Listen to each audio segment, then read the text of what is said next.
In many other business cultures, the meeting room is often more like a battlefield. It's where ideas are pushed forward, allies are formed, and confrontation is inevitable. Those who fight well here tend to move up the executive ladder faster, and they get more deals done. However, that's not how meeting room culture works in Norway. The Norwegian meeting room is a peaceful place, a calm room where grandstanding and chest pounding is often greatly discouraged. Even aggressive hand motions are not recommended here.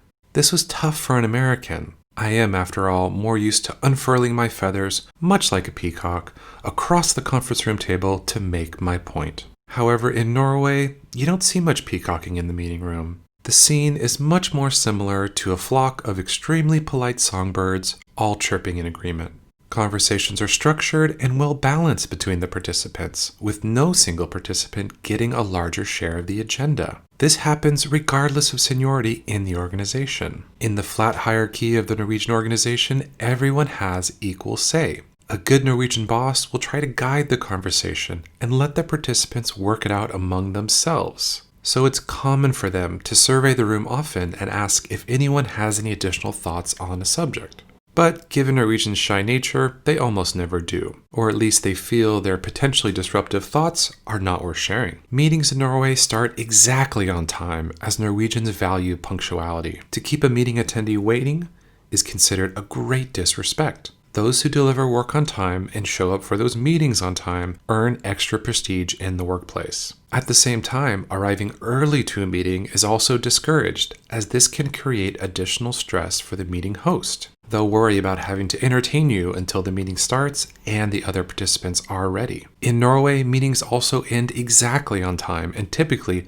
not a second later. This hard stop gives Norwegian a much-needed exit from the room, which of course helps them avoid one of their greatest fears, having to make small talk. When the meeting ends, everyone quickly shuffles out of the room. You don't linger, there's no smooth transition from the meeting to discussion of small talk. You sort of just look at your shoes and slink towards the exit. In general, it's also not appropriate to talk about one's private life during a meeting in Norway. This should always be avoided. And let me tell you, from personal experience, I can recommend not oversharing about your complicated love life, that time you drank too much or did something ridiculous, and of course your views on religion and politics in general. Any of these topics are likely to create discomfort with the meeting participants. That's because meetings are strictly business affairs. It's important to know that once a decision has been made in a meeting, it's not to be discussed further in subsequent meetings. This is counter to many other international corporate cultures where one might try to push a previous idea forward again and again. To Norwegians, this would be considered an inefficient use of time. It's also not likely to help your chances of getting your idea pushed through, as Norwegians will avoid the subject to avoid further confrontation. This was a mistake I made on several occasions. Let me give you a tip. When a colleague stops returning your emails or makes great effort to avoid your presence around the office, you likely tried to push your own agenda too aggressively for their comfort. With further regard to decisions being made, it rarely happens in the meeting themselves, especially the initial meeting. While Norwegians are very pragmatic people, time is usually required before a decision can be made.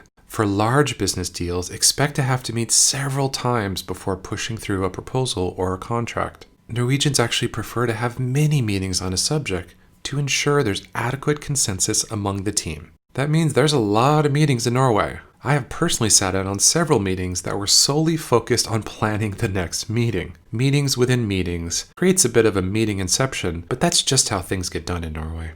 Due to Nordic shyness, it may be also expected that an outsider will take a more active role in the meeting room.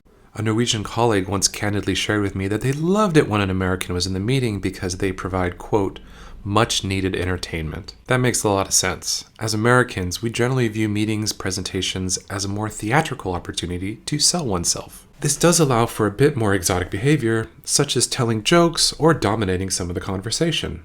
For example, when I started to meet with Norwegian corporates, I was looking for their partnership in various business efforts. Sitting at the meeting room table, I often took the head of the table position, much like your dad would at the dinner table. I would lead the talks, outline my entire presentation, before soliciting for questions at the end. I was given more allowance to do this as a foreigner, but it was still important to provide others time to speak. And you may need to poke them a little bit several times, as they are very much not likely to interrupt you. So, in these cases, it may be okay to break standard Norwegian meeting room culture. Just don't push your luck too much, and look for those small signals that tell you when it's time to get back on track. These signals include Norwegians breaking eye contact, excessively sipping their water or coffee, and nervously tapping of one's pen. To an outsider, these subtle signals may be hard to detect at first, but as you work with Norwegians, it's best to fine-tune yourself to detect discomfort in a room. Finally, you may notice a Norwegian meeting room looks a lot like your grade school classroom at times. Since Norwegians are extremely polite, they're not eager to interrupt a speaker. They will instead raise their hand when they wish to talk, just like back in the classroom. This was a bit silly to me at first as an American, because there, one simply interjects into a conversation when someone has completed their thought, or they attempt to speak louder than the others to get their word in. Understanding Norwegian meeting room best practices is very important to adapting to working with Norwegians, as this is the primary vehicle for advancement of both your own work-related initiatives and earning personal status in the workplace. Whenever you're in doubt on the status of a project or to clarify something with a colleague, one simply needs to call another meeting. Or do as Norwegians do, call a meeting to plan the next meeting. This was an excerpt from my book, Working with Norwegians. If you're doing business in Norway, you can find a link to purchase the book in the description. Also, be sure to like this video and subscribe for more unique insights into Norwegian work culture. Thanks for watching.